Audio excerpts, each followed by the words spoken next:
నమస్తే, welcome to our channel. నేను మిషాల్ని. YCP కార్యకర్త సింగయ్యను అత్యంత దారుణంగా కారుతో తొక్కి చంపిన ఘటనలో పోలీసులు దూకుడు పెంచారు. సింగయ్యను జగన్ కారు తొక్కుతున్న వీడియో ఇప్పుడు దేశవ్యాప్తంగా చర్చనీయాంశంగా మారింది. ఈ ఘటనపై కేసు నమోదు చేసిన పోలీసులు A1గా జగన్ కార్ డ్రైవర్ రమణారెడ్డిని చేర్చారు.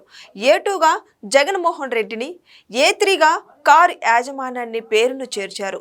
ఈ కారును జగన్ OSD కృష్ణమోహన్ రెడ్డి వైసీపీ పేరిట కొనుగోలు చేశారు. జగన్ డ్రైవరు రమణారెడ్డిని పోలీసులు ఇప్పటికే అరెస్టు చేశారు.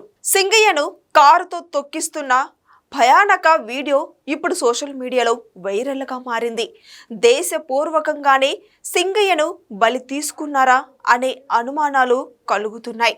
నిజానికి జగన్ పల్నాడు పర్యటనకు పోలీసులు ముందే ఆంక్షలు విధించారు. ఎలాంటి అవాంఛనీయ ఘటనలు జరగకుండా ముందస్తు సూచనలు చేశారు. కానీ జగన్ ఆయన బృందం వాటిని పట్టించుకోలేదు. అనుమతి లేని ర్యాలీని నిర్వహిస్తూ కారు నుంచి బయటకు అభివాదం చేస్తూ రోడ్డు మీద షో చేస్తూ ముందుకు సాగారు జగన్. ఈ కార్యక్రమంలో సింగయ్య మీద నుంచి జగన్ కారు వెళ్ళింది. ఇక ప్రమాదం జరిగిన తర్వాత సింగయ్యను ఎవ్వరూ పట్టించుకోలేదు. రోడ్డు పక్కన పడేసి వెళ్ళిపోయారు. ఆ వ్యక్తి జగన్ కారు కింద పడలేదని తప్పుడు సాక్ష్యాలు సృష్టించే ప్రయత్నం చేశారు. కానీ వీడియోలో అన్ని బయటకు వచ్చాయి. జగన్ రెడ్డి మానవత్వం లేని మనిషి అని మరోసారి నిర్ధారణ అయింది.